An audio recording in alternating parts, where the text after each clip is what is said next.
Welcome to Building the Future. I'm your host, Kevin Horick. You can find the show online at buildingthefutureshow.com or follow me on Twitter at BuildingShow. You can also find it on iTunes, Stitcher, and YouTube.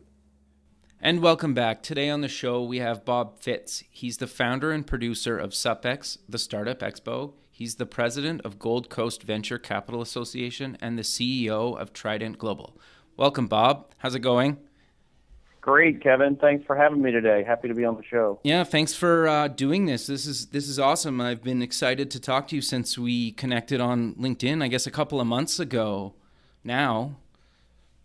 Yeah, it's been a couple of months. I'm an avid user of LinkedIn. It's a great way to meet people from all over the world that have kind of like-minded and similar interests. So glad we were able to connect. Yeah, awesome. And then we'll talk about a little bit more later on in the show about how we're doing a kind of a thing together later in February. But let's maybe start off with a little bit on your background and kind of where you grew up. Yeah, I was a corporate brat here in the States. My father got transferred quite a bit after getting his PhD, and so I lived in 5 or 6 cities in the South and around the country. Then I ended up going to college in Virginia, and then since graduating and getting my MBA, I've moved around a lot too. So evidently, I must have enjoyed it. I think between my childhood and my adulthood, Miami represents city number 12 or 13 or something. So oh wow! My background is structured finance. I did a lot of finance work for a Goldman Sachs subsidiary, and then for Prudential Financial, and then I was kind of an M&A guy. But more on the integration piece, which led me to be a COO of a couple of reasonable-sized business units for Prudential. And then I'd had enough of the corporate world, and I got out and went and helped the guy be a resort community developer in exactly the perfect wrong time to do it, in the fall of 2005. And so we were developing 3 very large communities in 2 countries when the big crash hit in 2008. And at that point, I exited the real estate industry and started doing some management consulting. And I ended up moving out of New York, where I'd been for 15 years, about 4 years ago, and came to Florida and had no background in the startup and entrepreneurial world at all, and kind of backed into it. And I can tell you how we got to here if that's of any interest as well. Sure. No, I think that'd be really interesting to kind of know more about how you went from New York to Florida, sunny Florida, I suppose, how you became president of your Gold Coast Venture Capital Association, and how you ended up kind of doing the conference that I'm going to be down at in February. So you want to maybe start with that? Sure. When I moved to Florida, I really didn't know that many people. I'd had enough of the Northeast and New York, and I wanted sunshine, and was going through some personal changes, and essentially just decided to kind of reboot my life a little bit. And so I moved to Miami, and I started going to all kinds of events, and I saw some angel groups. And I'm from a finance background and a kind of a corporate background to some extent. I thought I'd check it out, because my brothers are in the tech scene, and I thought, I want to see what's going on. And it was very interesting to meet so many young, positive, bright people with great ideas. A lot of them pipe dreams, but a lot of them, a certain percent have potential, and it's an interesting and fun and positive culture to be around. And I thought I'd keep going, and eventually I found an organization that was troubled. The organization was clearly dying, and I was looking as a newcomer to join organizations that I could really get involved in. It would be a chance to meet people, and it would also be a chance to subtly showcase my skills to those that were help running the organization, and hopefully have it generate some business that way in sort of a softer approach than glad-handing everybody at the meetings and bragging about myself or something, which isn't really my style. So I ended up getting involved in Gold Coast, and I was introduced to the guy that ran it and told him that I wanted to get involved, but I wasn't a wallflower, and that I had some impressions about the organization that perhaps weren't favorable, and he asked me to explain, and I told him I thought they'd be out of business in 3 years. So why did you say that, or why did you think that? Well, because the model that they had at the time was what I called the old guy supper club model. And, you show up at 5:30 and network for an hour, and then you sat at a dinner with a table. So it was like an 8-top table. So you sat with 7 other people, and the quality of the networking was a direct proportion to the quality and the talkativeness of the person to your left and right. Okay. And which restricts your, ability to really interact. And then there was the programming from, say, 7:30 to 8:30. So it was long, boring, and expensive. But because they were serving a sit-down dinner, the price point was also high. They were charging like $65 for non-members and $45 for members. And the other thing that they were making a mistake about doing is they were charging startups $350 to pitch. Oh, wow. Well, yes. Yeah, well, you get it. Don't need a lot of explanation, but they didn't get it. And so they didn't get that. As a result, the better startups weren't doing it. And the other thing is they weren't a check-writing angel group. They were really a forum. And so that's not to say that there weren't investors in the audience and that deals did not get done. But it wasn't like going to your typical angel group where you make a pitch, and if they like you, either a fund decides to invest in you, or at least 4 of the members say, okay, I'm in for $10,000 or whatever. But it wasn't like that at all. So not only did startups have to pay to come, but the likelihood of there being a payoff was very small, and word had gotten out. And as a result, the pipeline for startups wanting to pitch was practically non-existent, and they just were older and not as fleet and as connected to things and hungry, frankly, to try different things. And things like, I'm sure you're familiar with Startup Grind and Sure. all kinds of, and I'm sure in Canada it's just as it is here. There's almost a saturation of events. I mean, you could go to an event at least one a night here in Miami, maybe more than one a night, that you can go to easily for less than $35, and under $50, there's tons of events. So I just thought that they wouldn't survive as a result of that. And he said his response was, look, we need some allies to help us join the board. And so the very first meeting I joined the board, and I told him I was going to do this. I rammed through the change that we were dropping the $350 fee. And it passed, and the executive director resigned within 2 weeks. So, oh, wow. Yeah, so then the guy that kind of blessed me coming on the board was like, well, great, thanks. Now what do we do? And I told him at the time, since I was so new to the area and trying to build up my own book of business, and I wasn't that busy, I said, look, I'll run the organization as a volunteer for a while. And we set about changing virtually everything about the organization. And this is a 30-year-old organization, so it had a brand, but the brand was tainted. So we rebranded the organization literally. We hired a graphic designer and came up with a new logo. We put in a new website. We put in a new CRM system, and then we set about trying to do things to rehabilitate our reputation in the area. And so we came up with the concept. We needed a big splash, I thought. And so this was about September. The prime time in Florida, as you would imagine, is, say, between Christmas and Easter, essentially the snowbird season, as we call them down here, where the Right. Northeastern investors come down to Florida, and a lot of your fellow Canadians do. Yep. And we love having them here. And that's the prime time for, to meet a lot of people down here, and said, look, we're going to do an event in February. And so I ran around the state going to other events and seeing which startups were exhibiting or pitching, whatever. And I recruited 25 of the better startups I came across. And then I went and found 14 sponsors that were willing to exhibit. And I said, look, to all of them, I said, there's no format, there's no programming, so to speak. You're going to stand behind the table, and our job is to gather as many people as we possibly can, and you're going to talk about either your existing business or your startup to as many of them as possible. And if you're a startup, we're hoping that the percentage of those that come in the door that are actual investors is a reasonable percentage, and you might make some positive capital connections. And we managed to get 350 people to turn out. Oh, wow. That's awesome. Which for us, that was, well, thank you. And for us, that was huge because we couldn't get anybody to partner with us.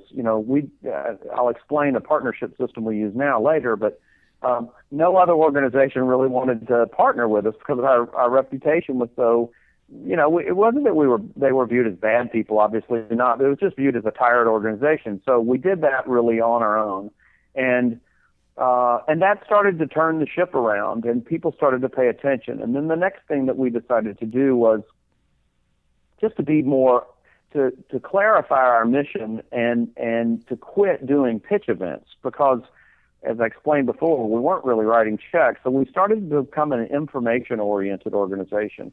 And we clarified our mission as to grow and enrich the South Florida entrepreneurial ecosystem by producing events that bring together investors, entrepreneurs, and service providers. It's very clear what an organization, if you heard that, you'd know what we did. So for sure. We put on, 1 month we might have a panel on crowdfunding, and then 1 month we might have a panel on raising capital for startups, and we might have a speaker the next one. And so people began to see what we were doing, and we really spent time thinking about really good, smart topics that were of interest, and we found good speakers. And slowly that ship continued to turn. And then we came up, so the expo was in February of that year, 2014. We came up with the concept of another event to be held in August of that year, and that was called Meet the Angels. And Meet the Angels is a bit of a misnomer, but it's a catchy title. And the premise behind Meet the Angels was, if you're a startup, where do you find money? I mean, it's the dilemma they all have, and they run all over the state and try to figure out which angel groups are the right one for them, et cetera. And we said, well, let's turn this on its head. Let's just get all the really good angel funds in one room, and it'll be easier for the startups to understand where to go. So we went and recruited all the major angel groups in Central and South Florida. From the geography that's within probably a 250 to 300 mile kind of radius, and we got about 7 or 8 funds that do seed series investing. Okay. We had a total of about 18 panelists to participate, and unlike that previous event, the expo, where nobody would partner with us, we had like 17 organizations decide to co-market this event. Oh, wow, that's awesome. So how did you go about reaching out to them? Did you just email? Did you call? Did you know a bunch of them? Well, I had been networking like crazy as we were trying to turn the organization around and trying to go to other people's events and show support for them, and also inviting them to be some of our speakers from, on those panels I was talking about help. So we were giving them exposure, and we were just trying to be a good friend and support their events and give them opportunities at ours. I mean, everyone loves to speak, so we had been cultivating relationships for a while, and people started to see that we were doing good things and that we could be trusted to produce an event of quality and not embarrass them. Right. And we gave them things. So, I don't know what the ecosystem is in the area that you're like, but here it's a little cliquey. And what we said, oftentimes people charge people to speak because almost like an ad, and we're like, look, we want you guys to come and talk about your organizations all you can, and of course there's no fee. You're doing us a favor by speaking at your event. So we gave them a nice platform. And the other thing that we did, which was really good for the startups, was we had each panelist prepare a deck, and in that deck they had to obviously say who the organization is, what their investment parameters were, which verticals they like and don't like, what their process was, how much they invested in the past year, and their typical investment size, and some other information, and then who to contact. Oh, interesting. And then we put all of those presentations on a jump drive. And we had a local law firm sponsor the cost of that jump drive, and then everyone who showed up got that jump drive. So if you're that's actually really a good idea. Well, thanks. I don't know if it was mine or not, but I'm happy to take credit for it. so if you were a startup in the area, by the end of that meeting, and they didn't just sit up there and talk about, okay, this is my organization. They did not repeat what was on that jump drive. The panels themselves were about the process of raising money and the idiosyncrasies and the do's and don'ts, and it was a learning session. And then when you left, you got the jump drive that kind of gave you the pragmatic, logistical stuff about how to contact them. But if you were a startup, you got to sit there and really learn from investors about their thought processes and whether to sign disclosure agreements and structures and all these great things to learn about raising money. And then when you left, you knew, okay, I'm not going to go talk to that angel group because they said they don't do life sciences, and I'm a medical device company, or this one likes more mature companies that are really more toward the seed side of things and not just post friends and family. So that's going to be a waste of time. So it was a great learning opportunity, and we had 550 people turn out for that. Oh wow, that's awesome. And yeah, I'd only been involved with the organization for a couple of years, and it's been around for 30, but I have to imagine that was the largest event the organization had ever done. For sure. And at that point, the organization was turned around. I mean, the finances were stabilized, and we still need to improve the finances, and we need to grow the membership base. But at that point, our reputation and our brand had been rehabilitated. And but I guess if there were a lesson here, if I'm going to drone on and on, maybe no, it's good. This is awesome. This is interesting. Maybe somebody wants a lesson from listening to all this. I guess the lesson would be that, I try to structure things even in my past business life, and even what I do now is the best way to make, I think, progress with others is, try to structure win-wins as easily as possible. Find out what other people's needs are and what you can do to address them, and then be open and honest about what yours are, and find there's a mutual point in there somewhere where it works for everybody. And say for Meet the Angels, what they wanted was to talk about their organization and be given a nice platform and not have to pay for the opportunity, and not get grilled, and have a quality of event and good promotion that would help get their name out. And what we obviously needed was good speakers to attract the entrepreneurs to the event, and which means that we produce good events. So, there's many ways to skin a cat, but that's structuring win-wins is the one that I look for the most. No, that makes the most sense, because then you're benefiting both parties, and both parties are pumped to be there and want to go, and they tell their friends to come, right? Yeah, and I think the problem is in the corporate world too much is that, things are viewed as zero-sum games.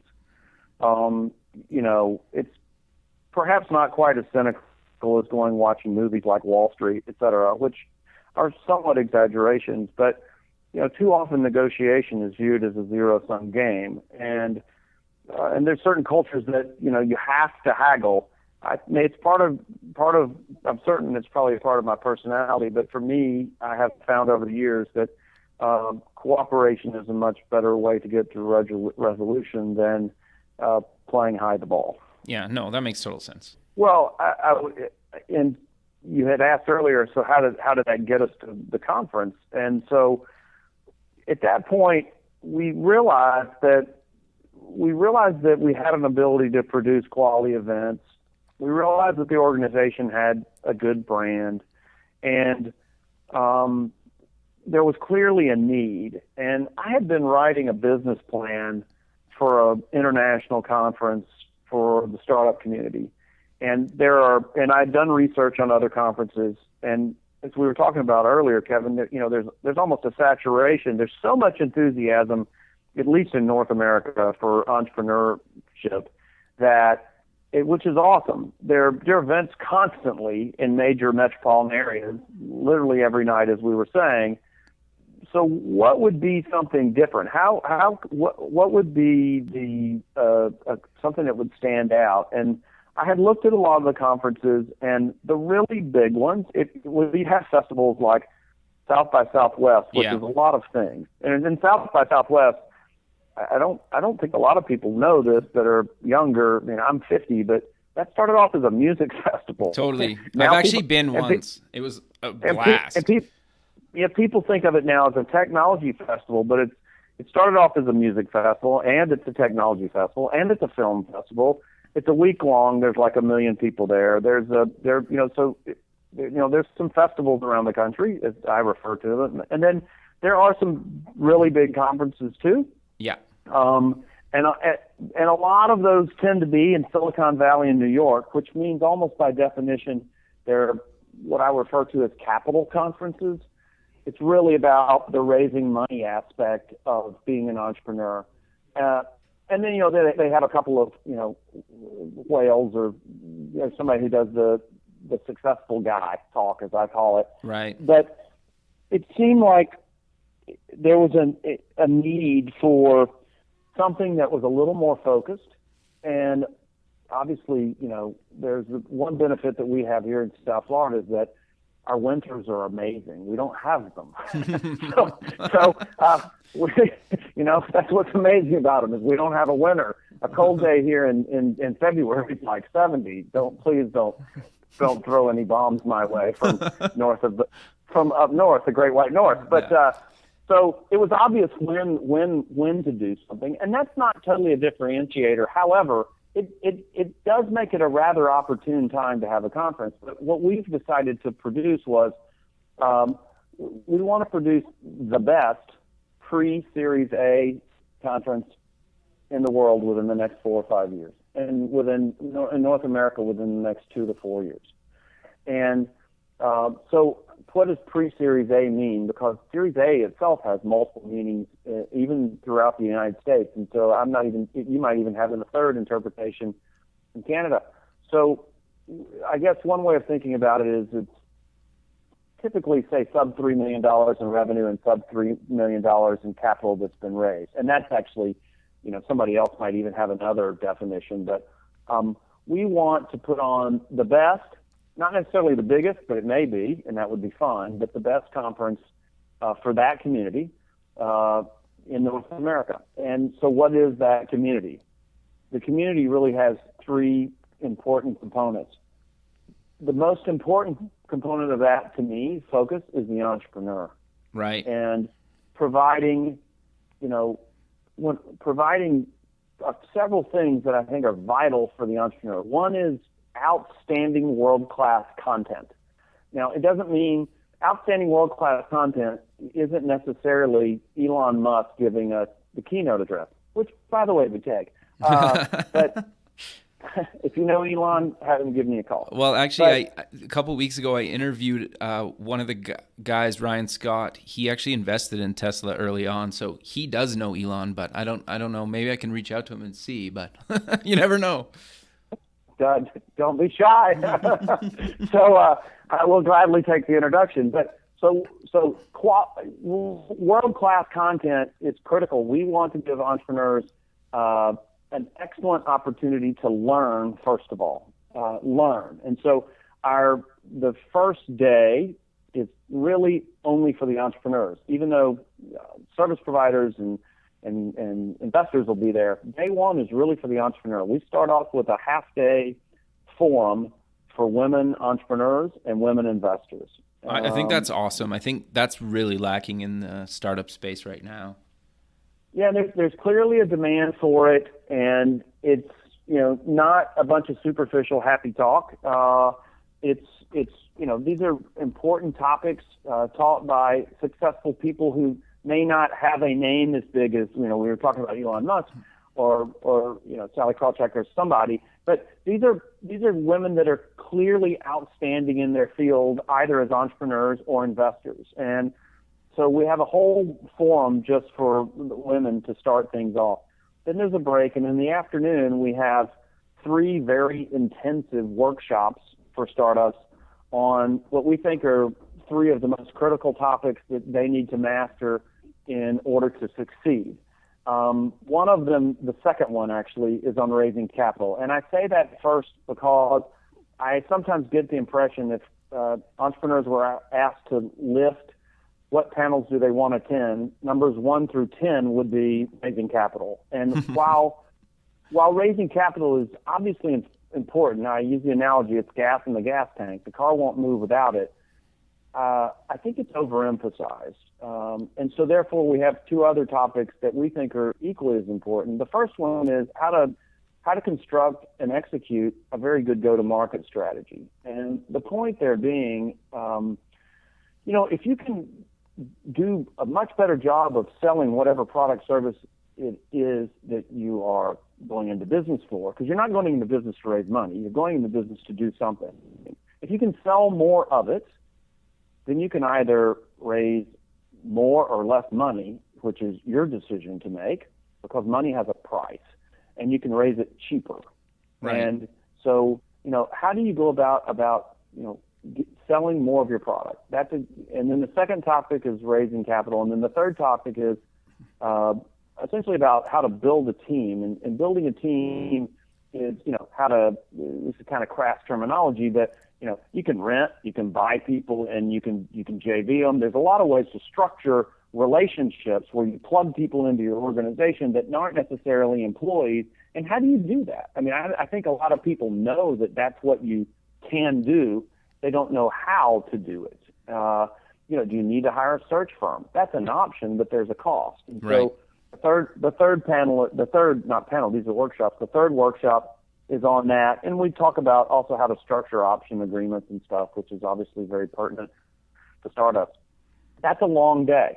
Those are, all over an hour-long workshops. So, of course, the next thing is the opening reception. Right. And so we'll have the opening reception. At that time, that's when the investors show up and the service providers. And the next day is your typical conference. There's only so many ways you can structure a conference, so I don't think our structure is novel. I mean, there's breakouts and general sessions, but again, we've spent a lot of time, trying to come up with topics that are, very educational for the investors the entrepreneurs on a wide variety of subjects. So, we talked about one component for the entrepreneurs was to learn.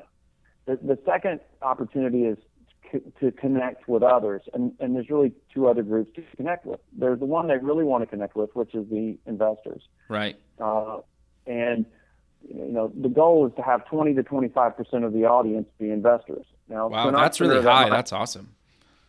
And I'm very glad you said that, because often I get the feeling that entrepreneurs think the percentage should be much higher, and 20 to 25% of an audience to be investors is a very high percentage. We had 18% our first year, and we had 25 last year. Okay. So, if we could have anywhere in that range, it makes for fantastic opportunities for our entrepreneurs coming from all over North America to meet investors who are coming from all over North America. Well, I think people forgetting. It seems like people are forgetting that if they had to go and drive around or fly around the country to meet all these people, it would be, a lot of time and money. So the fact that you have them all in one place is pretty cool. Well, and I appreciate you saying that. And we're really hoping we hope that it's an opportunity to learn. It's an opportunity to meet good investors and meet good vendors and service providers. Don't take for granted that the attorney that you're talking to at a reception, he might have 5 investor clients, or he might have 3 clients that could be your customer. You never know who you can meet and how that those second and third connections, to use like LinkedIn terminology.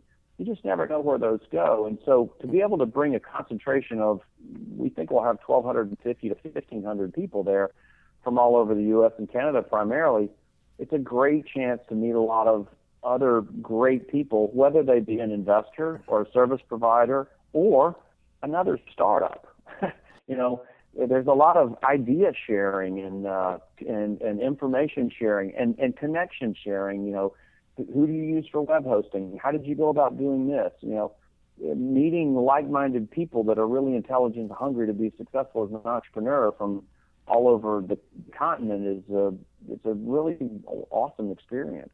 Yeah, no, totally. Well, and you and I met on LinkedIn, and that's how, we've kept in touch a little bit over the last couple months, and now we're recording a show. And for those of you that don't know, I'm actually going to be at SupX down in Florida, and I'm going to be recording some shows for Building the Future actually at the event. So if you're coming down and you're interested in actually recording, we'll record live. It'll air, weeks later. But if you are interested, do reach out to me, and we can, set up a time and place to record. Even the fact that you're allowing me to come down and, record and do basically my show at your event is awesome for me. It's going to help me network. It's going to help, promote people that are at your event as well. So, it benefits you, it benefits me, benefits the people that I'll be interviewing. And, networking is never bad. And that's the thing that I love about the internet is that makes the world such a smaller place. Wow, Kevin, you only have an hour to interview me. You could get me talking about networking on all day. Just to give you well, maybe we should do another show.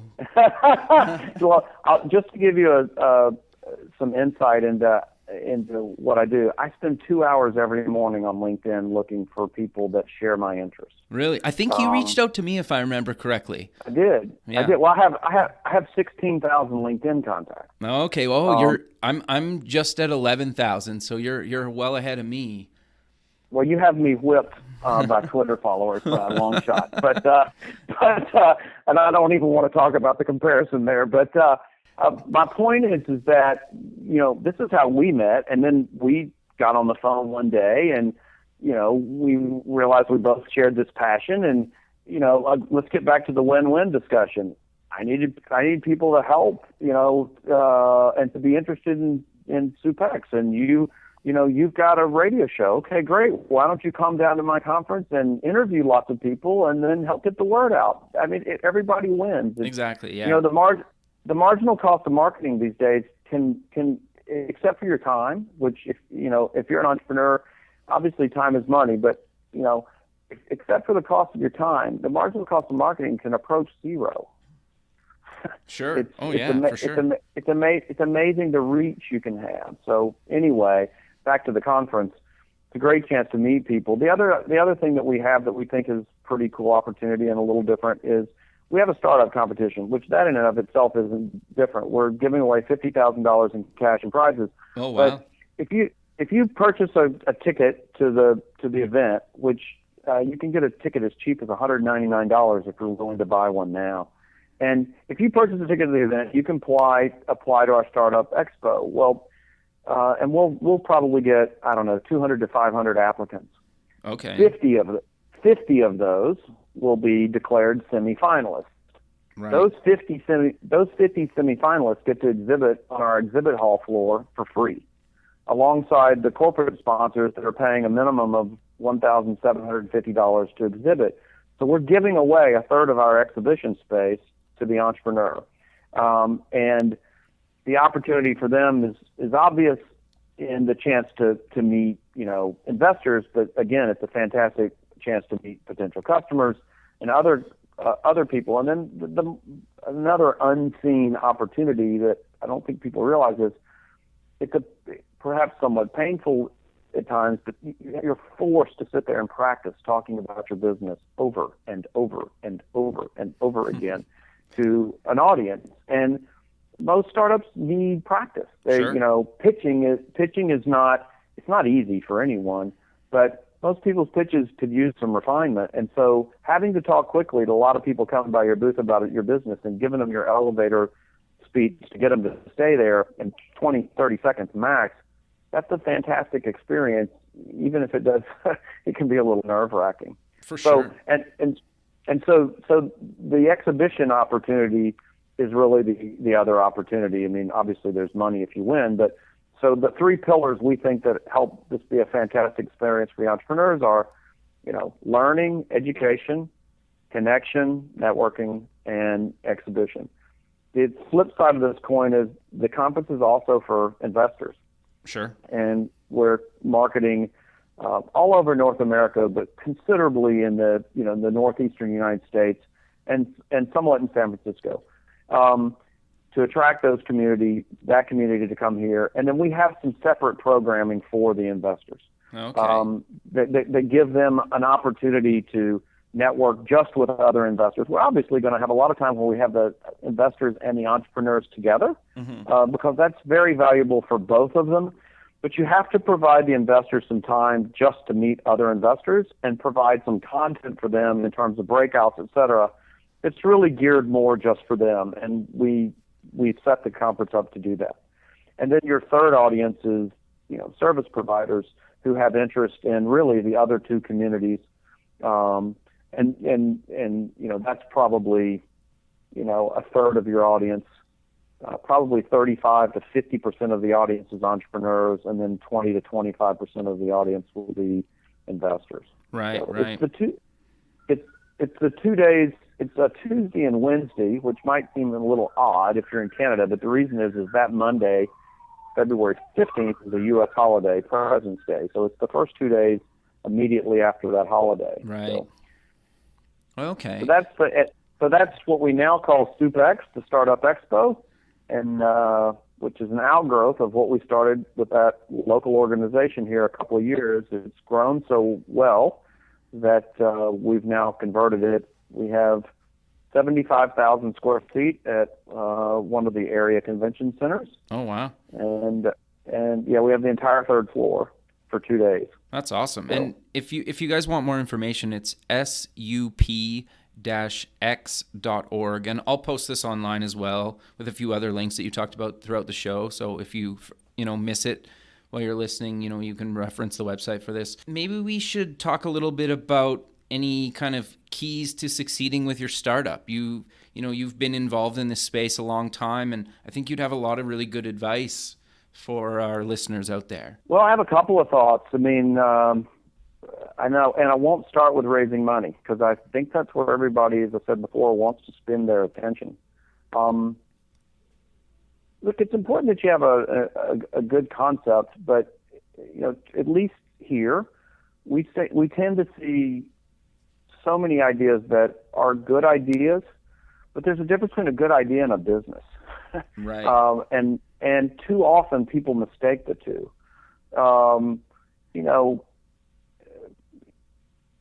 Even a well thought through idea has to then be proven.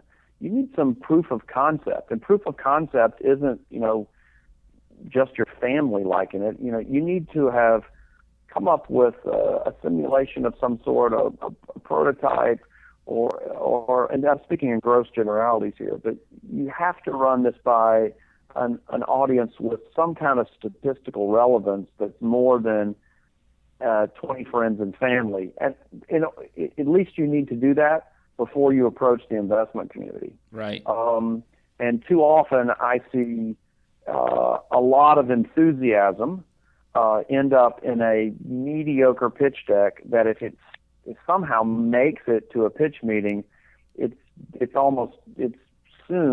not quite dead on arrival, but it's dying in a couple of minutes. And so I think more time has to be spent on the validation of the concept, research, and proof of concept. And I think there's something else that is important for startups to understand, and I didn't really get this until I'd been doing this for a little while, and that is, very few ideas are truly unique.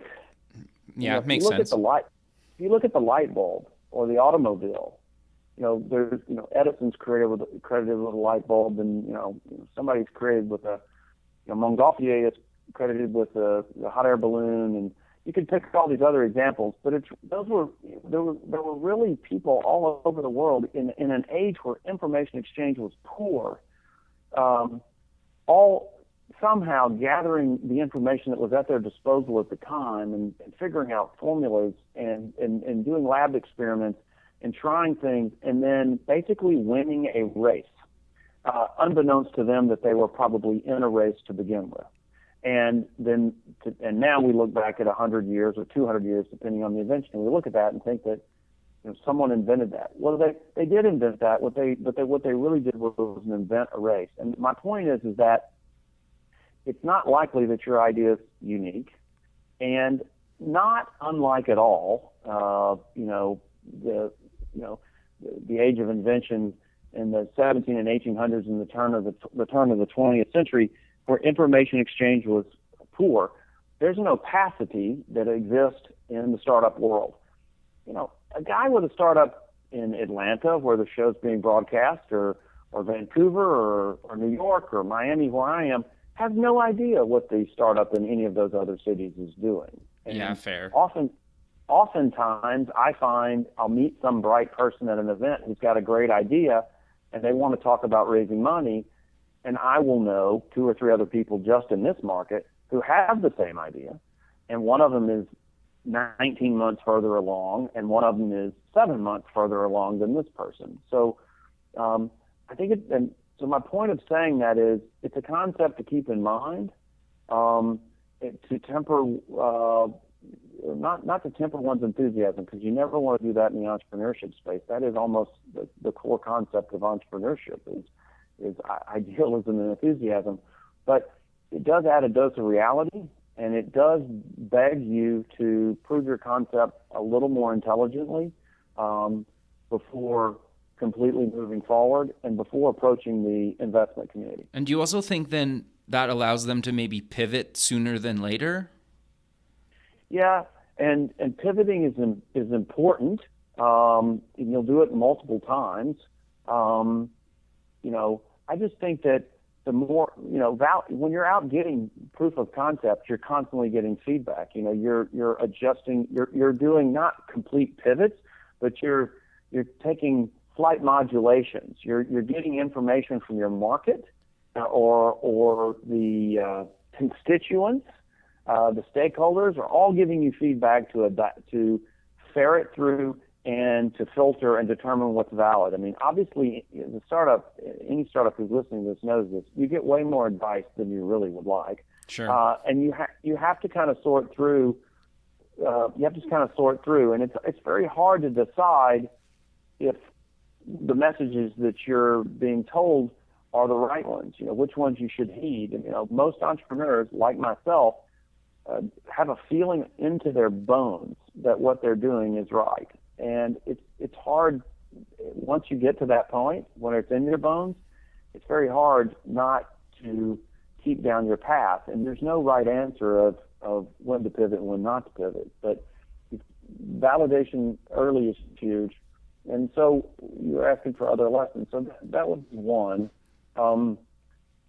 The capital raising process is an entire conversation, an entire show Sure. that you can do, and it's probably well-trod ground. I would say that I can't tell you how many bad pitch decks I've seen. Okay, what do you think makes a bad pitch deck? Just look, no pitch deck should ever be more than 15 slides max, and probably the first one is your cover page, and the last one is your contact information. So the in-between 13 to 15 pages, absolute maximum, have to be very concise and precise, and you can order them differently, but it has to talk about what is the business problem that's being addressed, what is the key way that your product or service is going to address that, what is an overview of the market, what are your competitors like, what is your go-to-market strategy, and that one gets overlooked almost more than any other. I see people talk about the need and the solution, and therefore give me money. Okay, but how are you, okay, even if you had the solution, how are you going to sell the solution? Go-to-market strategy gets overlooked more than anything. You also need to have some sort of projections in there, and those projections, you cannot show four successive years of 10 times growth. And I have seen, you're probably better than me at math, Kevin. I don't know about that. I don't know what the number of, 4 years of 10 times 10, but I have literally seen pitch decks that show that. So you've got to have enough growth in there. Look, it is a marketing game. You got to have enough growth in there that makes your idea appealing to investors, but overdoing it just shows them that you don't have a clue as to what you're doing.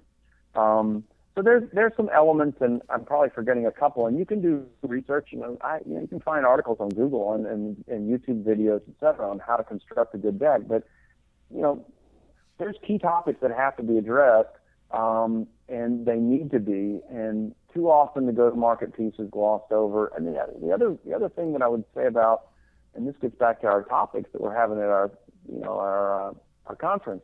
I just talked about the importance of go-to-market strategy. That's one of our workshops, raising money. And the third thing is your team. Interesting. Yeah, I think people forget about that a lot of the time. Look, at the end of the day, a service business is really just a collection of people, right? I mean, so what are their talents? You know, how talented are the people that you have, and how well can they work with one another? You know, getting three people who think exactly the same is not a good formula for a good business. You know, you need people with differentiated skill sets.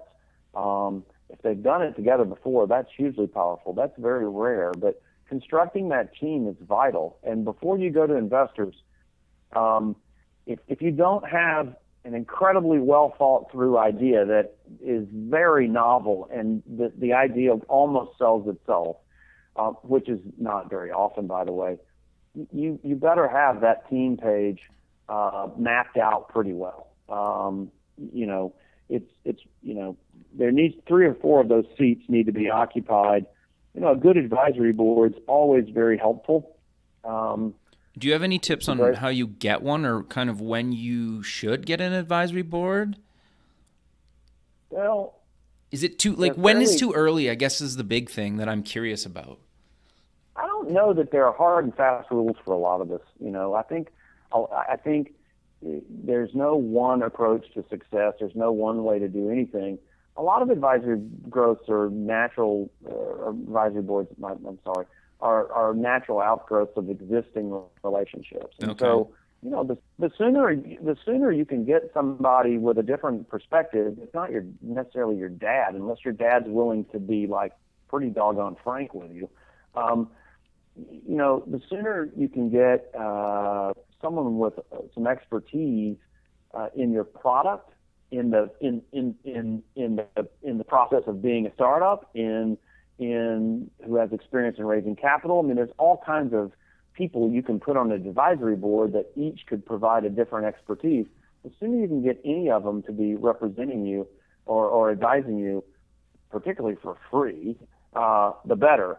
Sure. Formally structuring, I'm just talking about an advisory board. That's a lot different than a board. I mean, a board, you know, people are going to need to get shares, et cetera. But I don't think it's ever too early to get somebody outside to be giving you, you know, sharing you some of the things they've learned along the way.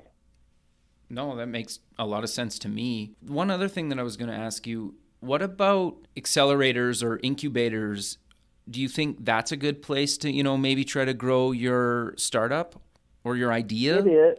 Yeah, I agree. I mean, at least the terminology here in the States, incubators tend to be more affiliated with universities and accelerators tend not to be. But I'd say, yeah, and wow, do you have some really good accelerators in Canada? Yeah, there's a bunch. You really do. You know, I just have to say, this is a tangent. I'm so impressed with the state of your country's entrepreneurial ecosystem. That's a big ecosystem. It's very well developed. You have so many centers of excellence because you have some great universities. I mean, there's, you know, you look at what's going on in Kitchener and Waterloo and you know, the Toronto area. It's very, very, very impressive. It's not, you know, it holds its head up there with anybody, and you should be proud. But back to accelerators, I think the thing to do is, you know, at least here, the lines between co-workspace and accelerator sometimes get blurred. Okay. And if you can, you know, co-workspaces are great because you're near some, you know, you're with a lot of other people who are going through similar experiences, and there's usually some low-cost service providers that are in there that are trying to get clients, and they're doing it for fees that are very approachable for the startup community. That's a healthy environment to be in. And there's some mentorship there, but that's not quite an accelerator. I think if you're going to go into an accelerator, you need to do your research. Fair. That's good advice. You really need to do your research. Obviously, if you think of some of the bigger ones, and Kevin, you know the names better than I do, but Accelerator Center and some others, yeah, their reputations precede them. I mean, yes, you should apply, and if you get in, congratulations, you know, remember us when you're wealthy. But a lot of the other accelerators, I think you really need to do your research, because I'm not convinced that there's a big difference between co-workspaces. For an accelerator to really work, I think it's got to have a capital source attached to it on the backside. Right. Or because it needs to have proven successes, and that capital source will attract the better companies, startups to it. But just going and being taught for a semester, it's incredibly helpful. And if you get accepted in the program and you can afford the time away from another occupation or whatever, it's probably worth it. But knowing that the people also have an economic, it's okay for it not to be all just educational. It's okay for them to have some what is it, naked self-interest or something like that Adam Smith would have said. It's okay. I mean, that's, it's, those interests do align, because if they're really interested in you, it's probably a good sign. So I think having a good capital source and a good track record of producing winners is critical. And you need to do your research online and on billboards and talk to people that washed out and why. It's not all of them washed out because they didn't fit in. Some of them washed out because